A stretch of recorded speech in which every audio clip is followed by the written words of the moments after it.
ara faig una mica com un parèntesi per parlar de la credibilitat en fotografia, no?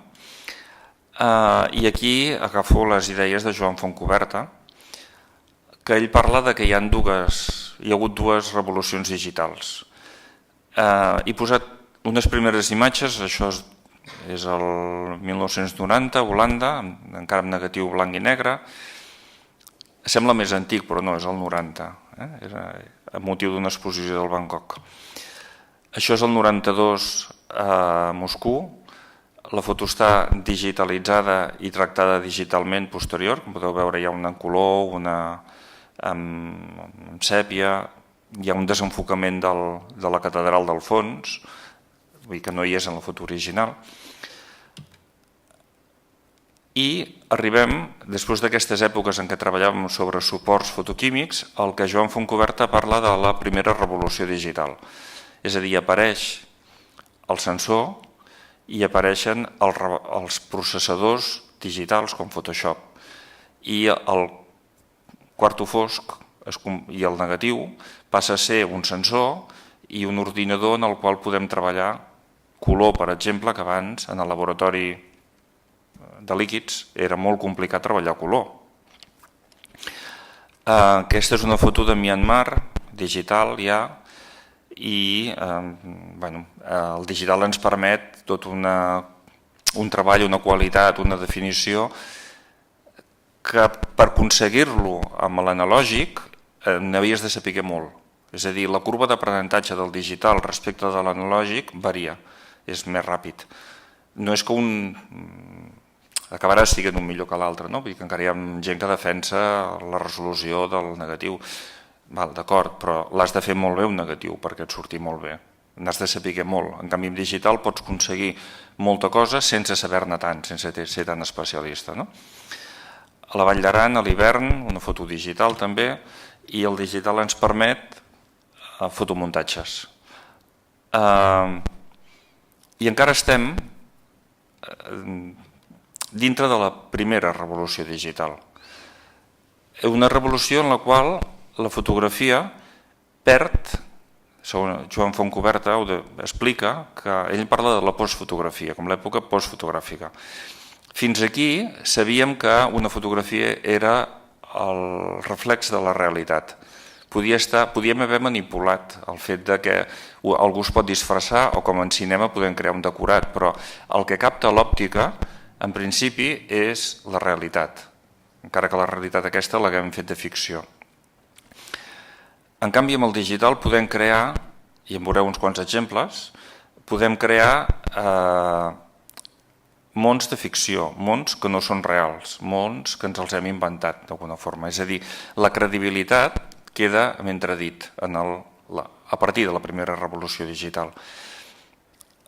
Avantatge? Que ens facilita molt la vida. Podem treballar en color, tornem amb 7.000 fotos i no amb 300, i d'aquestes 7.000, si en tenim 10 que estan bé, ja està bé, però podem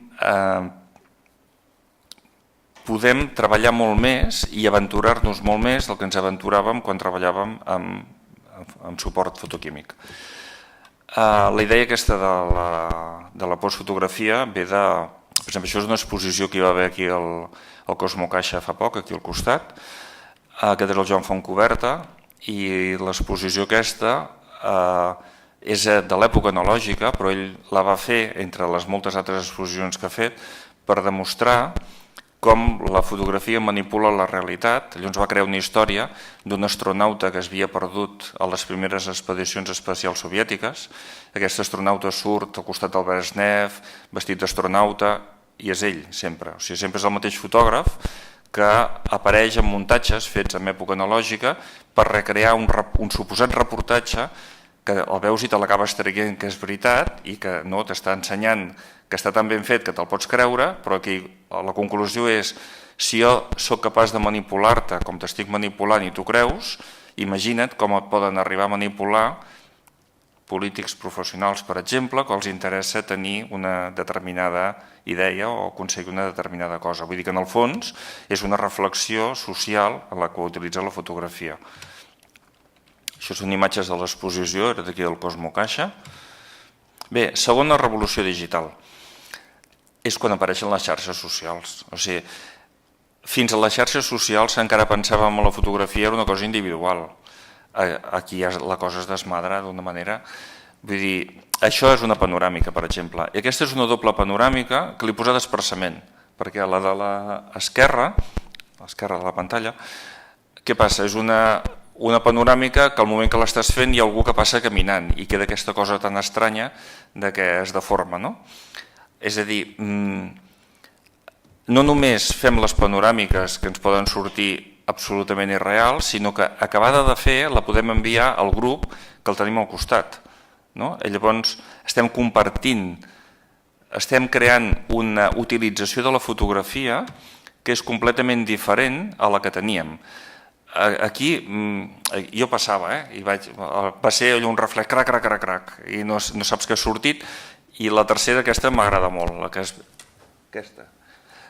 es veuen fent-se la foto, el selfie, les veu la càmera i tal, està feta sense mirar mentre passava per la teulada del campanar de Florència. Però què passa amb aquestes fotos? Que són fotos que han perdut, o sigui, fins fa un temps fèiem les fotos per posar-les a l'àlbum. Ara no, ara fem fotos per enviar i que tenen sentit al moment que l'estem enviant. Abans no se'ns acudia fotografiar el dinar d'un restaurant i enviar-ho als amics i dir estem menjant tal cosa. No? Això no ho fèiem. Això té sentit després que l'endemà? No, ja no té sentit. O sigui, la foto s'ha convertit en un element efímer i aquest és l'altre element de la postfotografia, de l'època postfotogràfica, que a part de perdre credibilitat, la fotografia ha perdut això, el ser a l'àlbum de casa, la fotografia per tota la vida, la fotografia que reflectia, no, ara es converteix en un objecte comunicatiu efímer. Ens surten fotos mogudes, amb poca llum, és habitual. Ho fotografiem tot, els quadres, la gent, tot.